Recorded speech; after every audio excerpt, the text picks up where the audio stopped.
So you will see a small pop-up where you have to click to continue. Welcome to the online causal inference seminar. Today we have Dylan Small from the University of Pennsylvania present testing an elaborate theory of a causal hypothesis. This is joint work with Bikram Karmakar. Bikram Karmakar is also with us today. He will answer your question in Q&A. Well, let's put it that way. He will try to address as many questions as possible. We now have more than 700 attendees, so we will probably not be able to address all of your questions. Yeah, also Dylan will stop from time to time to take questions from the audience. So please submit as many questions as possible so we have interesting discussions. After the talk, we will have a discussion by Peter Bühlmann from ETH Zurich. And then if there's some time left, we will open the floor and take some more questions from the audience. All right, that's it from my side. Let's now switch to Guillaume. All right, thanks everyone for being here. Just a few quick clarifications about how questions will be handled during the talk. As Dominic said, we're a lot, so we can't really let people just barge in and ask clarifying questions. So the way we set this up, you can ask questions about the content of the talk through the Q&A functions, and we have two mechanisms for answering them. Bikram will be here, and he will try to address some of the questions directly in the Q&A. The other mechanism is we will select some of the questions that you asked and give you a chance to ask them directly to Dylan when he pauses. So what we will do is we will send you a message to tell you that your question has been selected, and we will ask you to raise your hand. So as Dominic said, you have a button to raise your hand. This is so I can find you easier and unmute you. So please do not raise your hand unless you've been called to do so. That's that. All right, so that's pretty much it from me. Thanks again for being here, and I will hand the mic to Dylan.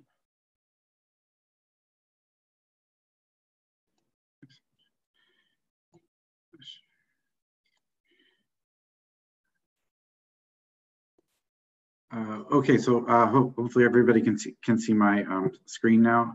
Yeah, thanks a lot, Dominique and Guillaume and the rest of the organizing committee for organizing this online causal inference seminar. I think it's a great service to the causal inference community, and I'm really excited to participate, not only as a speaker, but I'm looking forward to the talks that are coming up. This is a joint work with Bikram Karmakar at the University of Florida. Okay, so observational studies have had some say big successes and failures. Dylan, I mean, probably, you know. Dylan, one second. Oh yeah. Currently cannot see your screen. Oh, very good. Thank you. Click share screen again. Did I? Yeah, sorry, I did not. Is it showing up now? Yes. Okay, good. No, let me do it. Okay, so this is joint work with Bikram, and so observational studies have had some big successes and failures. So probably the most famous success is smoking and lung cancer. I mean, the evidence on a cigarette package says smoking causes lung cancer. That's observational study evidence. It's not randomized experiment evidence. Another example is fetal alcohol syndrome. Doctors actually used to give alcohol to pregnant women to help in labor, and now it was observational study evidence that found that could be harmful. But there have also been some big failures, there were all these observational studies that showed that hormone replacement therapy reduced heart disease, and a randomized trial showed the opposite. There's all these observational studies that show that vitamin supplements are very effective, but randomized trials generally show no effect or even damaging effects on mortality. This cartoon captures that the idea that sometimes a lot of people feel that you read something in the news about something causing some disease in some subgroup, and that it's fairly random, and you have no idea whether it's trustworthy or not. So, a big question for the causal inference field is, can we design studies to avoid some mistaken causal inferences from observational studies? William Cochran was the kind of first statistician to kind of really try to look at observational studies as a statistical topic, and in his seminal paper, he talked about some advice that Ronald Fisher, the inventor of randomized experiments and so many other important things in statistics, had said. So he said, when asked in a meeting what can be done in observational studies to clarify the steps from association to causation, Sir Ronald Fisher replied, "Make your theories elaborate." Cochran continued, the reply puzzled me at first, since by Occam's razor, the advice usually given is to make theories as simple as is consistent with the known data. What Sir Ronald meant, as the subsequent discussion showed, was that when constructing a causal hypothesis, one should envisage as many different consequences of its truth as possible and plan observational studies to discover whether each of these consequences is found to hold. And then Cochran continued, this multi-phasic attack is one of the most potent weapons in observational studies. What Bikram and I are working is kind of how to statistically test an elaborate theory. So let's look at an example of an elaborate theory. So the question is, does a parent's lead exposure on the job put a child at risk for lead exposure? To sort of motivate the question, look at this example. In April 1933, this woman from Gary, Indiana, wrote to the Frances Perkins, who was the first woman cabinet member. I wish to congratulate you on your appointment as Secretary of Labor. I believe a woman has higher ideas and ideals than a man, and also greater concern for human welfare. I'd like to tell you about my baby Martha. She will be 3 years old July 29th. She cannot walk, talk, sit up, or even hold up her own head. And then she continued to describe her story. Mrs. Matthews' husband, Frank, was a chemist at Griselli Chemical Company, making arsenate of lead and other lead compounds. When Martha was a year and a half, Frank developed a severe case of lead poisoning. Martha's doctor found that Martha had a high lead in her blood and believed Martha's condition was due to her father's exposure to lead on his job, and the doctor called Martha industry's child. Mrs. Matthews wrote, "Please, Mrs. Perkins, I'm not a lobbyist. I'm a mother who has seen her own, her husband's, and her child's life practically wrecked by industry. I want drastic legislation protecting the lead worker and his family." The Griselli Chemical Company argued that any lead exposure in Frank and Martha was likely due to other sources, and refused to install any protective devices or compensate the Matthews family. Later, an observational study was done to look at the effect of lead exposure on the job in children. So this is by Wharton et al. They measured lead in the blood of 34 children whose parent, in this case they were all fathers, worked in a battery plant in Oklahoma. And they paired each treated child whose father worked in a battery plant to a control child whose parent didn't work in any kind of lead industry, from a different household who was of similar age and also lived close by in the same neighborhood. And the goal in doing that is that the matching is intended to ensure that the child faced similar environmental lead exposure at home from automobile exhaust or nearby industrial pollution. And they also collected information on how much lead a father who works in the battery factory is exposed to. Some fathers worked in parts of the factory where they're exposed to a high amount of lead, some just to a low amount of lead. They also collected information on the occupational hygiene of the worker, whether it was good, which they said is that the father father showered, shampooed, and changed clothes at work. Moderate, they changed clothes at work without showering. Poor, they didn't have any of these practices.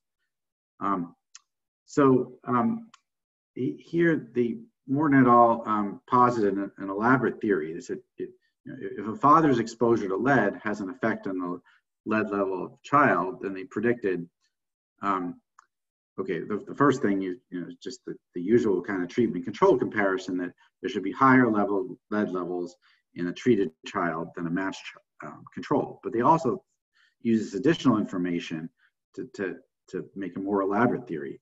Another part of it was to say that among treated children, there are higher lead levels. They expect higher lead levels in a treated child whose father is exposed to a high lead, that working part of the factory that has high lead exposure than low lead exposure. And then then they also thought about the hygiene, and they only considered the hygiene among the fathers who were exposed to a high amount of lead, because one who is exposed to a low amount of lead, maybe they aren't so worried about their hygiene because they're not exposed to that much lead. But among the ones whose father is exposed to a high amount of lead, they predicted that there should be higher lead levels in the treated children whose father has poor occupational hygiene than good hygiene. So if they could confirm this elaborate theory, how would it help to strengthen the evidence just compared to the usual comparison of the treated control to the treated to the control? So if they just did the usual comparison of higher lead levels and found higher lead levels in treated children than matched controls, well, that could potentially be biased if say the battery factory parents have hobbies that expose them to more to lead than control parents. Hobbies like shooting firearms and target practice expose you to lead, or car painting, especially at that time, the car paints had a lot of lead in them. That would expose them to lead. Now, the comparison among the treated children whose father works in the part of the battery factory that has high exposure to lead compared to low exposure, well, that could be biased if among workers in the battery factory, those working in the high exposure part of the factory also have hobbies exposed to more lead than those working in the low lead part of the factory. And the comparison among the treated children whose father works in the high lead exposure and the ones who have poor occupational hygiene and good hygiene, I mean, that could be biased. But again, the ones who have poor hygiene also have hobbies exposed more to lead. But the point is that if all three aspects of these elaborate theory hold, then in order for there to be no causal effect of the father's lead exposure on the child, there'd have to be three different biases. Because I mean, the bias of treated children, working in a battery factory compared to not working in a battery factory, having hobbies that expose you more to lead, that's sort of a different bias than among those who work in the battery factory. Those who work in a certain part of the factory, they're exposed to a lot of lead, have different hobbies than those who work in a certain part of the factory, they're exposed to low lead. It's a different bias. So in order, if all three of these things hold, you would need sort of three separate biases to hold in order for there to be no causal effect. And this sort of idea of sort of using different pieces of evidence that depend on different biases, this taught the philosopher Susan Hack talked about that the model of developing scientific knowledge is not how one determines the soundness or otherwise of a mathematical proof. It is rather how one determines the reasonableness or otherwise of entries in a crossword puzzle. And Paul Rosenbaum also kind of developed this point using Hack's idea and sort of bringing it into the idea of observational studies and causal inference. And so the idea is kind of like, it's like I highlighted 2 clues in this crossword, 5 across and in red and 8 down. So like from 8 down, like I'm not a philosophy expert. So like I look at that clue, Lao Tzu's philosophy. I'm not quite sure, but I might think of, my first thing that comes to my mind is maybe Taoism, but I'm not very sure. Now then I go to say 5 across, Queen of Soul, Franklin.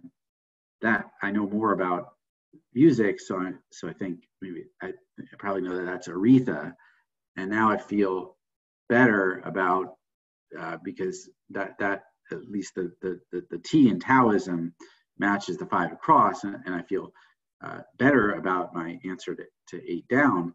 But I'm still not exactly sure, and so it's kind of the idea of that if you have an elaborate theory that where all the pieces are confirmed, you haven't proved that there's a causal effect, but you would need all these different sort of you would need all these wrong answers in a crossword to be sort of intersecting in order for it to be wrong.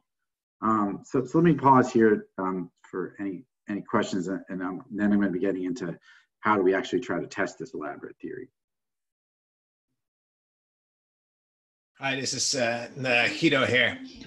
So I have a question about kind of how to form these theories and how to think about it. So in that example you give about the lead exposure, I could well imagine that the fathers who use better hygiene might actually have kids who were more exposed to the lead because they were using better hygiene exactly because they were exposed to more lead to begin with.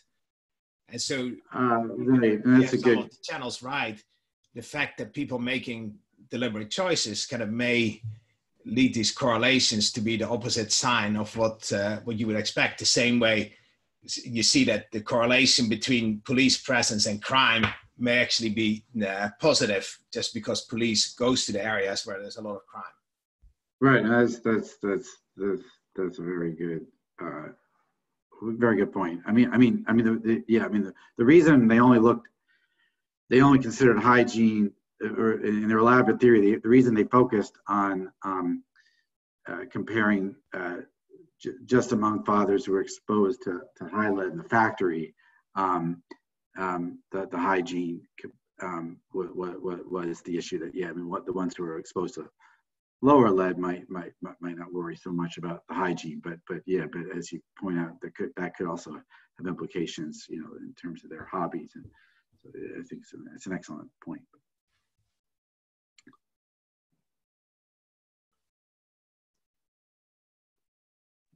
All right, we don't have other questions, so I think you can carry on. Thanks. Okay, so let's look at some of the data from the actual study. So this is the blood lead level box plots. So this is just treated versus control. So as much, for example, today, the CDC recommendation is to be below 5. Forget the units, microliters per liter of blood, or something. But anyway, you can see almost everybody's above 5. There's back in 1982, but you see treated do look considerably higher than control. Here's among the treated, the fathers looking high versus medium versus low. There does seem to be a little bit of perhaps a pattern of more exposure in the fathers who worked in the high. Here is the by the father's hygiene among those who worked in the high exposure part of the factory. You see poor and moderate pretty similar, but the good do have the children have less lead. And this final plot is actually not part of the elaborate theory, but just kind of goes to saying that it doesn't look like, so this is just looking at the controls by the exposure of the father in the lead factory. This is just saying that there doesn't seem to be any kind of strong confounding by those who work in the high part of the factory. The controls who were matched on neighborhood seem to have similar lead as those who worked in the low part of the factory. So neighborhood doesn't seem to be strongly confounding, confounded with the part of the factory they work in. Okay, so in the paper, Wharton et al., they carried out many tests of aspects of their elaborate theory, the majority had significant p-values, but not all. For example, they said the medium lead exposure group was not significantly different than from the low exposure group. So they did a bunch of tests. They ended up saying their study provides additional confirmation that increased risk of lead absorption occurs in children of employees in a lead-related industry. And they didn't prevent any sort of, it was a very qualitative conclusion after presenting a bunch of p-values. So this brings up the kind of the question of how, statistically, how should we think about trying to assess the degree of corroboration of an elaborate theory with the data? And Cochran had said that combined evidence on a question that has to be decided mainly from observational studies will usually consist of a heterogeneous collection of results of varying quality, each bearing on some consequences of the causal hypothesis. The investigator cannot avoid an attempt to weigh the evidence for and against, since some results are so vulnerable to bias that they should be given low weight, even if supported by routine tests of significance. So he's sort of bringing out important issues, but not proposing any sort of specific methods. And typically when Bikram and I kind of surveyed the literature, we found that the degree of corroboration of elaborate theory, we typically found was that if they did, most of the time they didn't do any kind of formal assessment, but if they give any kind of quantitative measure, it would just be something like a fraction of tests. They might say, when we found some paper where they said, like, for example, like 21 out of 39 tests corroborated the theory, where here we're thinking of a situation where rejecting a null supports the elaborate theory. So the problem with just saying, say, 21 out of 39 p-values support the theory, one problem is when the tests aren't independent, it's hard to interpret. Another is that it may miss quantitative patterns. For example, two independent p-values of 0.09 together provide strong evidence. And if you use, for example, Fisher's combination test, together they would give a p-value less than 0.05. And also it doesn't account for sensitivity to bias, to any kind of unmeasured confounding. So these are the three things that Bikram and I were trying to address in this work. So first of all, in terms of the question of, like, why would it be useful for the test to be independent? So a lot of times papers will report a bunch of tests that are highly, correlate. They report a bunch of tests. They all support the theory, but the tests are all very highly correlated. And just as an example of how highly correlated tests can be sort of providing just the same information, here's just a simulation where say the controls come from a standard normal and the treated come from a normal with mean a half. So there's a true treatment effect, and there's 50 pairs. And on the x-axis is the p-value from doing a t-test, and on the y-axis is the p-value from doing a Wilcox and sign rank test. What you can see is just the tests are highly correlated, and so see here there should be an effect, but when the t-test doesn't reject, when the Wilcox and sign rank test also typically doesn't reject. So they make the type 2 error in mostly the same time. So you're really learning very little. If you already know the t-test result, you're saying the Wilcox and sign rank test confirmed is not providing some information, but not a lot of extra information. So in general, we want to avoid the mistake of thinking that two pieces of information that are very similar are providing two separate information. So the philosopher Wittgenstein remarked about the man who bought several copies of the morning paper to assure himself that what it said was true. We kind of want to try to avoid that man's misunderstanding. So one approach is to try to construct independent tests. And you might wonder, how can two statistics computed from the same data be independent? Well, there's a large literature on that, but let me give a simple example.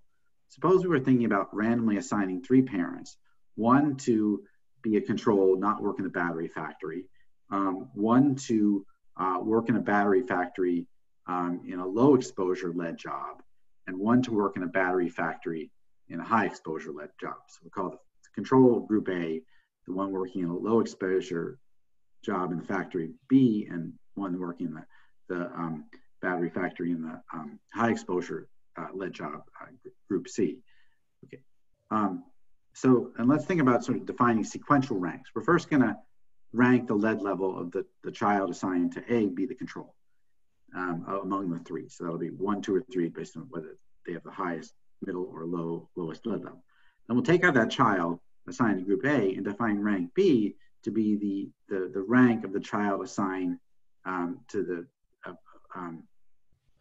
the groups B or C among the. So in other words, so take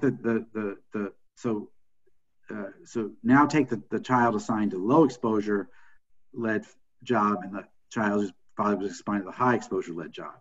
If the one who's in the low exposure lead job has the higher lead level, rank B will be 1, and if the one who's in the low exposure job has the lower lead level, the rank B will be 2. So we have these sequentially defined ranks, but they're based on the same data. But these two sequentially defined ranks are independent. It's actually a special case of this theorem of Randles. And so, I mean, the proof is just conditional on rank A, whoever the rank of the one you assign to the control. Among the 2 remaining children, the one assigned to the low lead exposure job in the factory is equally likely. So this is assuming there's no treatment effect. It's equally likely to be the one who was had the higher lead level, the lower lead level. Okay, so this is just an example of how you can get 2 statistics from the same data to be independent. Now what we're actually going to do is define what I call sort of effectively independent tests. We don't need to be exactly independent. What we're going to require in the work we do is that the distribution of the joint p-values of the test is either equal to the uniform distribution on 0, 1 to the k, which they would be for independent tests, or it stochastically dominates the uniform distribution. Because that if it stochastically dominates the uniform distribution, then if we treat the test independent by using things like Fisher's combination test, we'll be conservative and not exceed the type 1 error rate. So in this example, we were able to construct 5 effectively independent tests. So the first compares the treated children to the control children. So that's sort of testing the first part of the elaborate theory. The second 2 are testing the second part of the elaborate theory about the effect of the exposure in the lead factory. So that's among treated children, higher median exposure versus low, among treated children, median exposure versus low. And then the last 2 are contesting the hygiene part, that among the hygiene effects, among the high exposure treated children. The first tested good or moderate hygiene versus poor. So the 5th one is good versus moderate hygiene. Okay, so then these are the so here are the 5 p-values. So each of these is testing p-values with a null is no difference. Okay, so what we see is we've got sort of 3 p-values less than 0.05, and then question is sort of but we're doing 5 different tests. How should we combine them to make some meaningful multiple inference? And one sort of 2 questions you might ask is sort of what fraction of the test can we reject, and then which specific ones is there evidence for when we account for multiple testing? So this kind of question is studied in a partial conjunction testing. So Benjamini and Heller developed this method of saying, suppose you have n tests and you want to consider, so in terms of the fraction of tests, you want to consider the null that at most 0, 1, 2 up to n tests are false. And so then to test, say the alternative that greater than or equal to r tests nulls are false versus the null that less than r are false. What you can do is apply some kind of p-value combination test that's discussed by Wang and Owen, and to the n minus r plus 1 largest p-values and reject if the p-value is less than 0.05. So examples of such combination tests are, for example, Fisher's combination test, which just multiplies together the p-values, or the truncated product test, which multiplies the p-values that are less than or equal to some cutoff. And what Benjamini and Heller show is that if you do this for testing each that 0, 1, 2 up to n nulls are false, if you do all those tests together, you do them each at level 0.05, it controls the family-wise. You can do each one at 0.05, and it controls the family-wise error rate of all those tests at 0.05. And then you can go on to do, if you've rejected that at least r of the n nulls are false, you can test the n individual nulls and reject the p-values less than 0.05 over n minus r. It's kind of related to like a Bonferroni-Holm type result. Okay, so here's what the results. So here's our p-value. So let's say we want to test that greater than or equal to 3 nulls are false. Well, the Fisher's test. So what you would do is apply the test to the 3 largest p-values, 0.1, 0.009, and 0.42. Let's say you apply Fisher's combination test, multiply those together, compare them to the null distribution.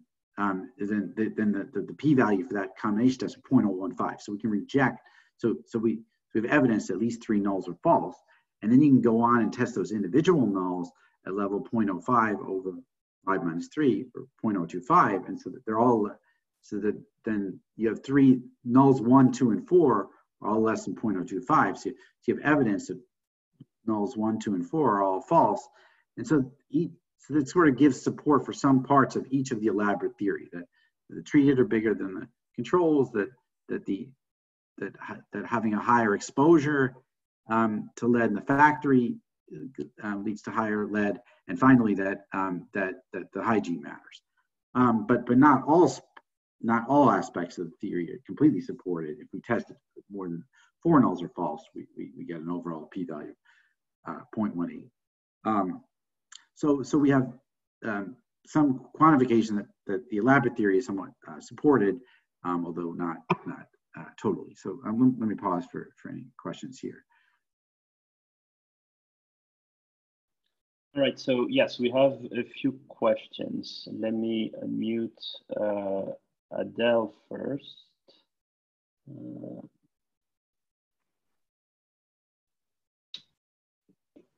right, Adele, you should be unmuted. Yes. Hi, can you hear me? Yes. Fantastic. My name is Adel Dawood, Harvard University. Thanks for the presentation. I'm trying to wrap my head around the definition of elaborate theory versus, say, just theory. So what are we talking about exactly? Are we talking about one treatment with a set of mediators, possibly several treatments, no mediators, or just a bunch of confounders that we try to control for?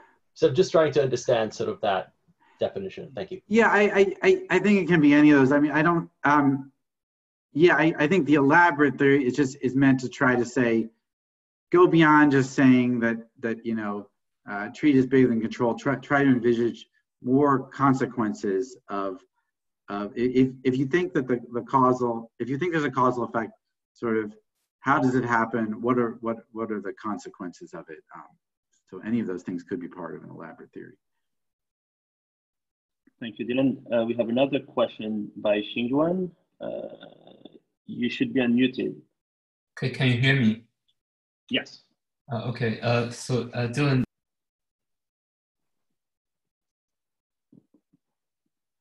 Yeah, go ahead, Xingyuan. Wait, I think. If I know the joint distribution of the, can you hear me now? Xingyuan, sorry. Yes. Yeah, you were cut for a while. Should I repeat my question again? Yes, please. Oh, okay, so the question is, why is statistical independence important in this framework? If I know the joint distribution of the statistical tests for different versions of some causal hypothesis, can we still have an elaborate theory by testing? Oh yes. No, it's not. It's right. It's a good question. It's not. It's not needed. I think it's if you can set it up that way, it sort of aids interpretation, because then you know these pieces are sort of totally separate, but it's certainly not needed. Okay, thank you. Guido, do you have you had a question?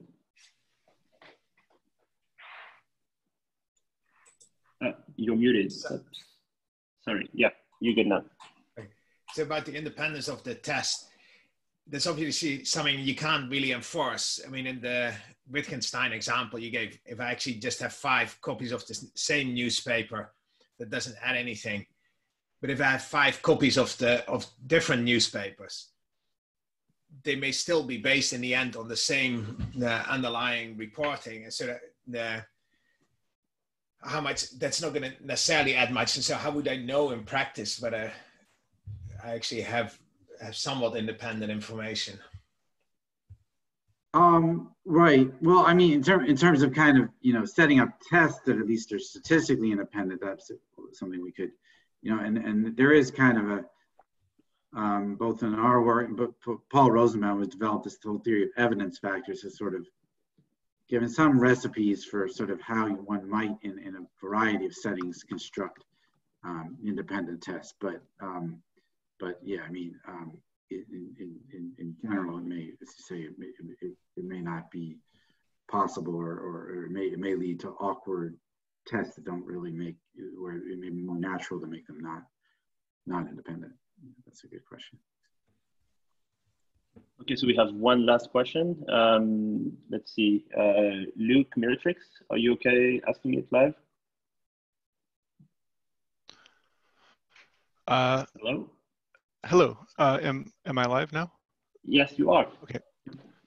Sorry, so really interesting talk, and I was curious about this particular slide in the sense of, with elaborate theories and a lot of science, wouldn't you want to be doing hypothesis tests that somehow challenge the null? Like, would it be more informative to look at those high p-values and do an equivalence test to see if there's actual evidence of equivalence, which would tear down your theory, rather than a high p-value just being sort of a no information in active support of the theory?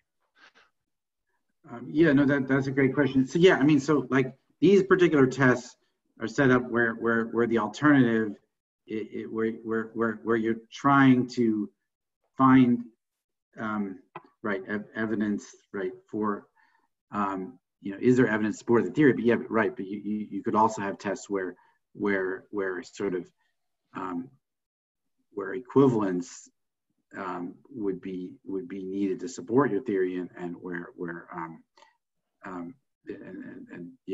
then you could be looking, then it would be more appropriate to look at an equivalence test where a small p-value should say that that there's equivalence that supports the theory. So yeah, that's a great point. Thanks.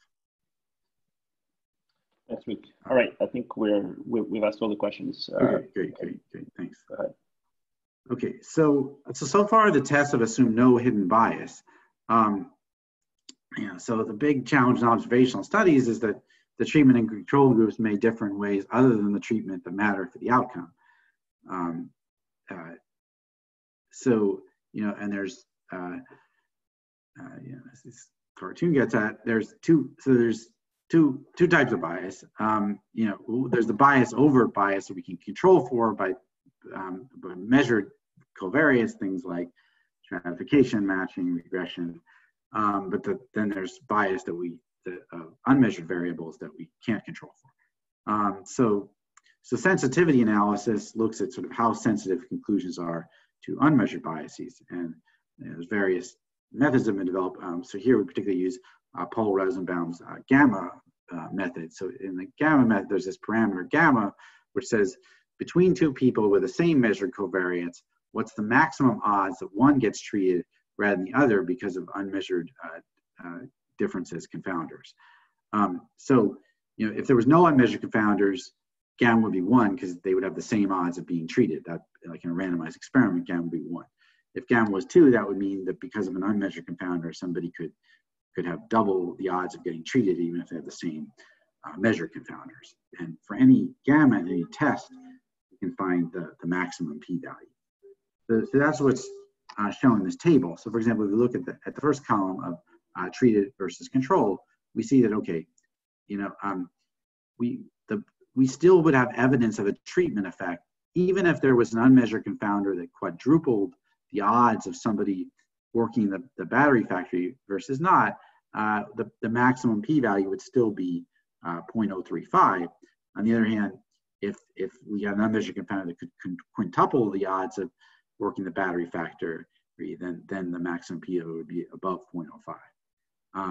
For the high, medium exposure versus low, the results are sort of insensitive up to about gamma is 2.6. Medium exposure versus low, there wasn't even evidence that there's no unmeasured confounding. Good, moderate, hygiene versus low, evidence up to about gamma is 2.6. And good hygiene versus moderate, there's no evidence even if there's no unmeasured confounding. And sort of as a reference, like the study of the effect of smoking on lung cancer, that became sensitive, as the p-value came above 0.05 at gamma is 5. So here we're evidence, we don't have quite as strong evidence, but sort of we have pretty strong evidence is close to as strong using the treated versus control comparisons. That on the other hand, the study of the effect of coffee on heart attacks, there was a study that showed that coffee caused heart attacks, which is now thought not to be a real effect. That was sensitive at gamma is 1.2.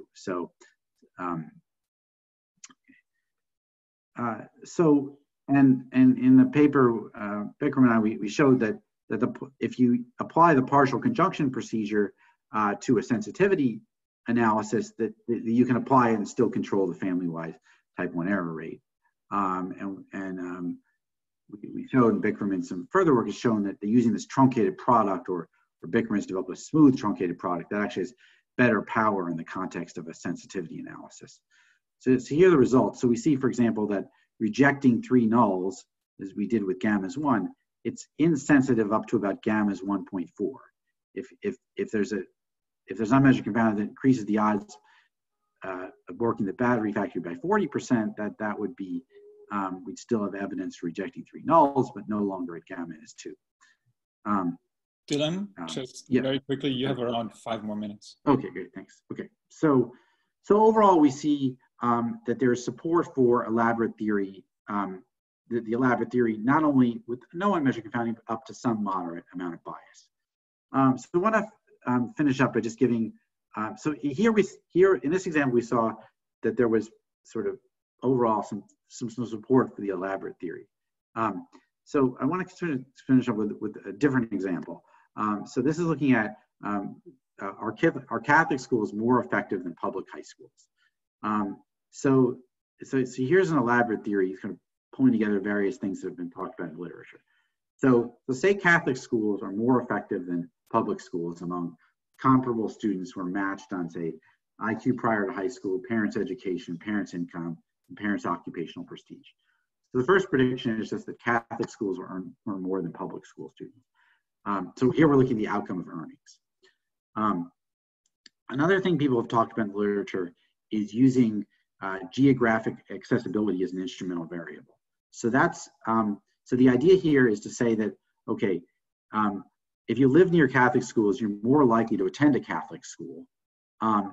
And the assumption that it's an instrumental variable is saying that living near Catholic schools is not related to unobserved variables. There's the X here, and it has no direct effect on earnings. It only affects you. It only affects earnings through affecting the chance you'll attend a Catholic school. And another instrument that people have proposed in the literature is that being Catholic encourages going to a Catholic school. So each of these comparisons might be biased. I mean, the Catholic school students may be different in unmeasured ways than the public school students, and each of these instruments may be invalid. They may be related to unmeasured variables.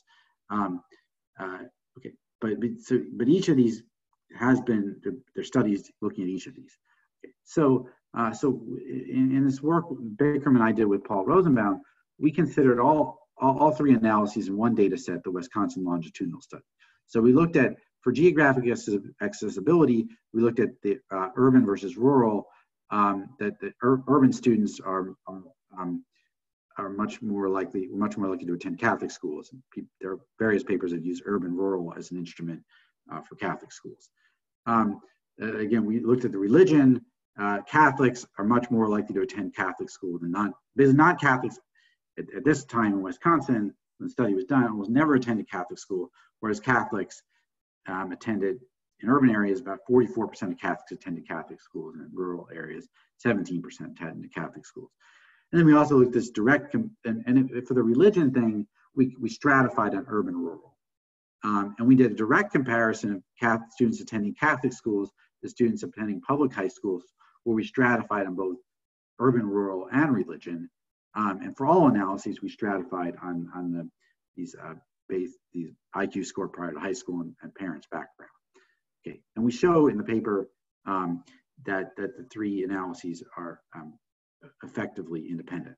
Okay, so here are the results. So if you look at gammas 1, so there's no unmeasured bias, then so here's testing that at least one null is false. That's very significant, and we also have evidence that at least two nulls are false. And actually, if you look at all three nulls are false, we would have evidence for that. So there'd be support for the 11th theory if there's no unmeasured bias. For gammas 1.1, now we have sort of these two. We have evidence for two nulls being false, but not for three. And if you go up to gammas 1.2, there's no longer evidence for two nulls being false. There's still evidence for the urban-rural from the urban-rural comparison. So we conclude is that if we're allowing for a little bit of possible bias, this is the same amount as in the coffee heart attack study, that the inference of a Catholic school effect depends heavily on the urban-rural difference being a valid IV. And so that's saying that if urban-rural is a valid IV, so it depends heavily on that assumption.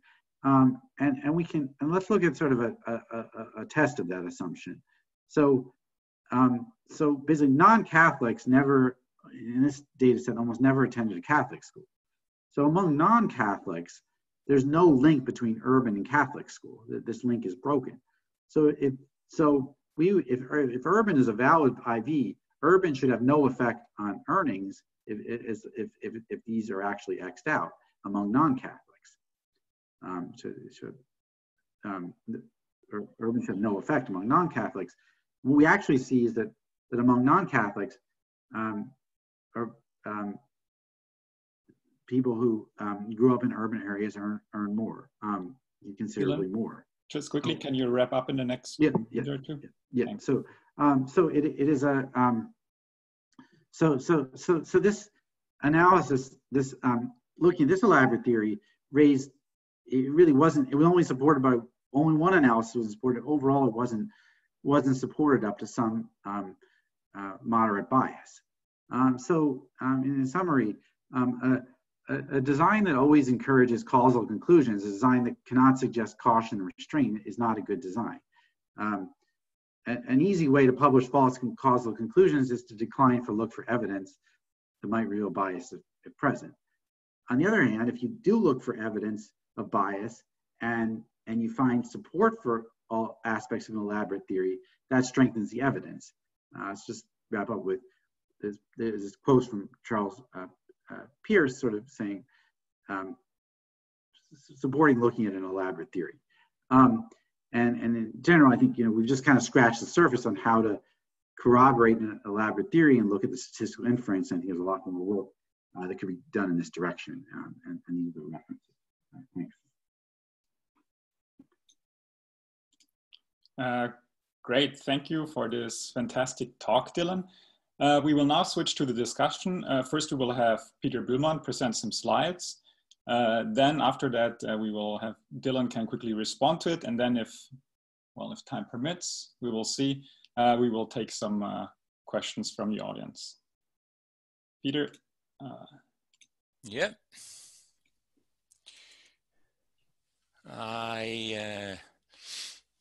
So Dylan has to, okay, now. Stop share, I'm sorry, yeah, stop share. Okay, I'm here, okay. So let me first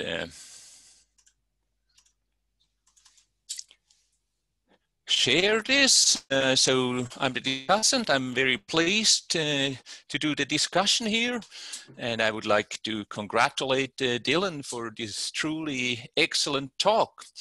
And I want to kind of give a little present to Dylan.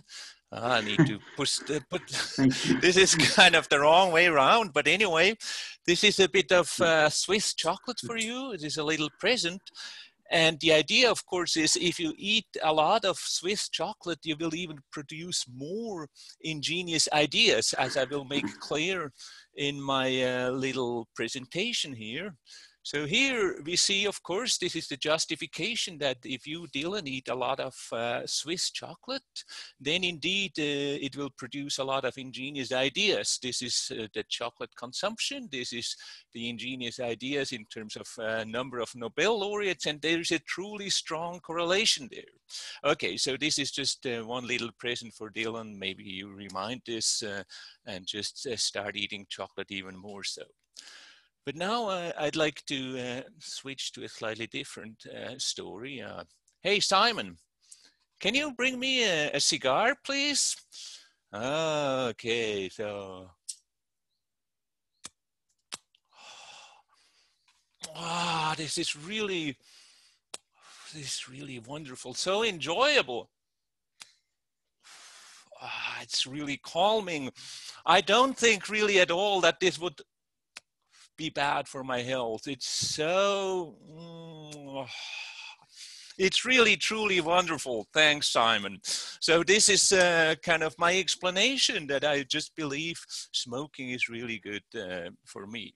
That's of course only one part of the story, and so here is kind of the second part. So this is one part of the smoking story. Here's another part of the story, and I'd like to come now to my true discussion here. That Dylan's talk really made very nice an explanation what we can do about strange correlations and try to get closer to causality. It's based on a beautiful paper by Bikram and Dylan. It will appear in the Annals of Statistics, and I really recommend reading that paper. It connects to great scientists, Fisher, Cochran, Popper. And also Dylan mentioned actually this word, the degree of corroboration, which comes from Popper, and it has even some German, which of course I truly enjoyed. Popper called it the Grad der Bewährung, and it was first inattentively translated as degree of confirmation. You can read it all in the paper by Karmakar and Small. And Popper then said it should be really the degree of corroboration, which is the much better terminology. So the broader context of Dylan's talk is really that he's very careful about the process of collecting evidence rather than quickly claiming, say, confirmatory results. And I really appreciate that a lot. I think this is much desired for improving data-driven science nowadays.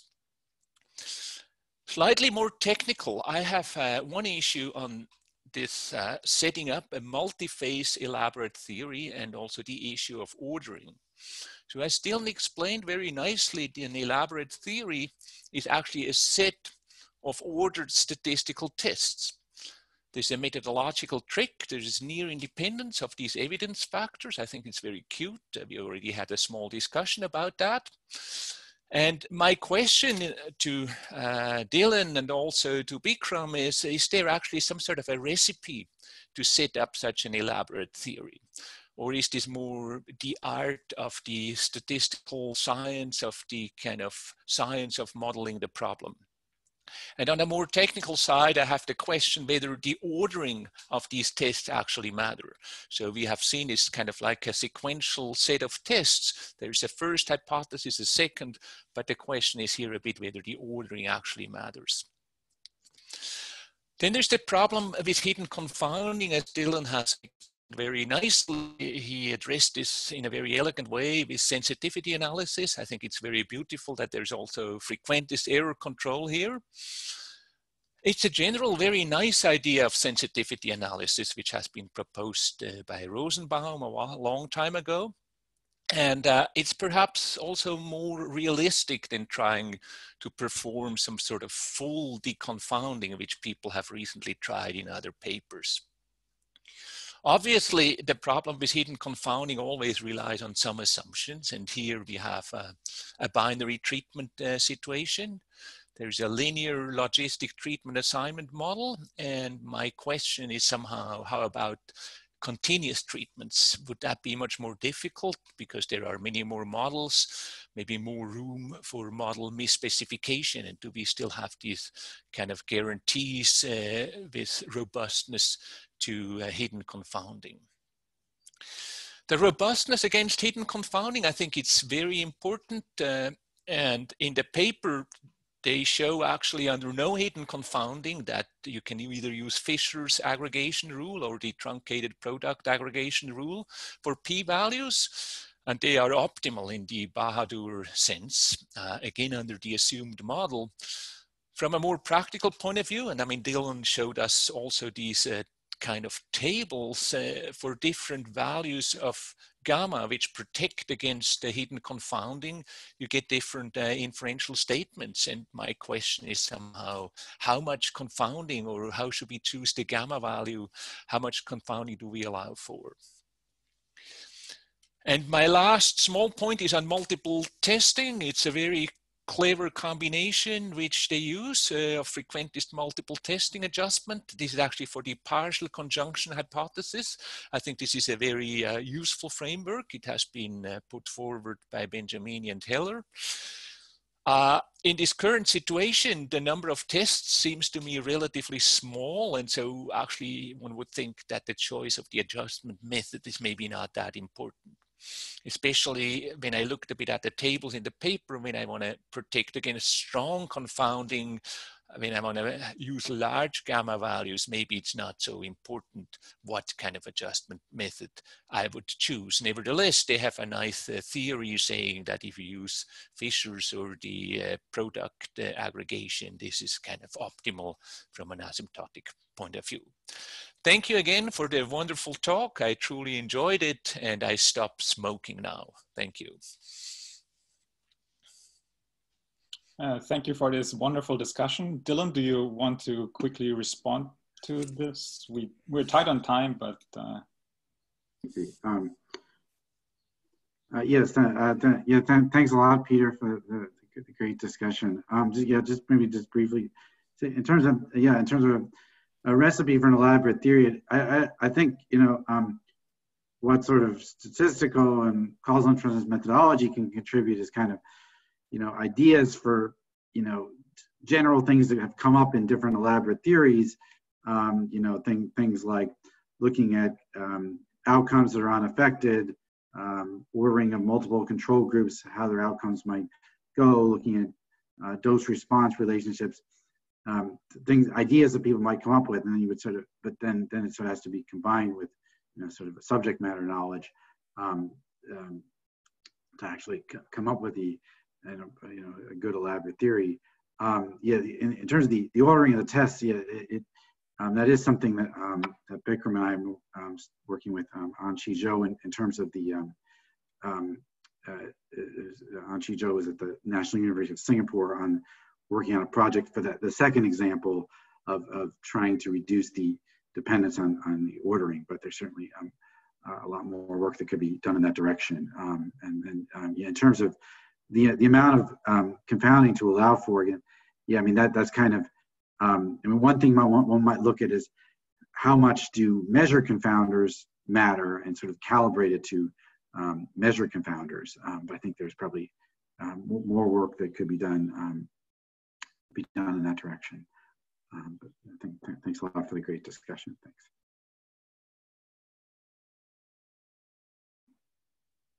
All right. Okay, so we have a few questions. I don't think that we will have time to ask all of them, unfortunately. So those that whom I ask to raise their hands, sorry if I can't get to you. Let's see, we have a question from Andrew. Let me unmute you.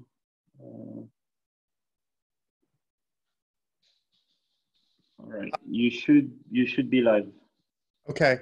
Yeah, I was, this is kind of orthogonal to most of your talk, but I was disturbed by the framing of the questions in terms of rejection at the 5% level, as this doesn't seem directly relevant to the scientific questions. So I think real world regression coefficients, for example, predicting cancer from coffee consumption, won't be zero. They'll be positive in some settings and negative in others.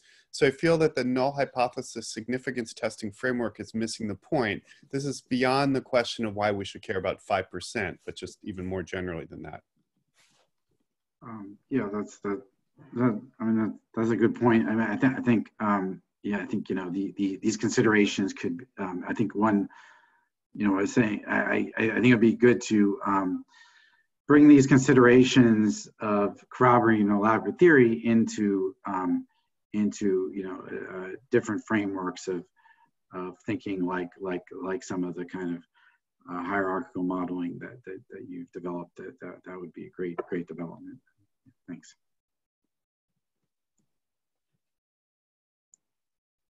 All right, I think that's all we'll have time for.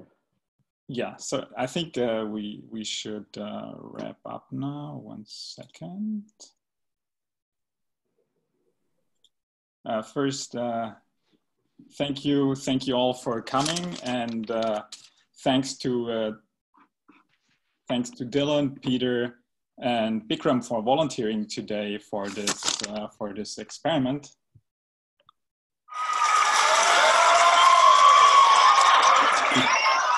Okay, so next week we will have Hyung-Sung Kang from the University of Wisconsin-Madison, and he will talk about inferring treatment effects after testing instrument strength in linear models.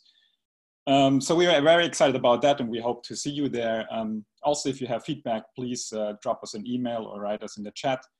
Last but not least, we would like to learn a little bit more about you, and we have prepared a little poll. It should not take you more than 10 or 20 seconds. I will start the poll now, so please take that to tell us a bit more about your background. That's it from our side for today. Thank you so much for joining today, and see you next week.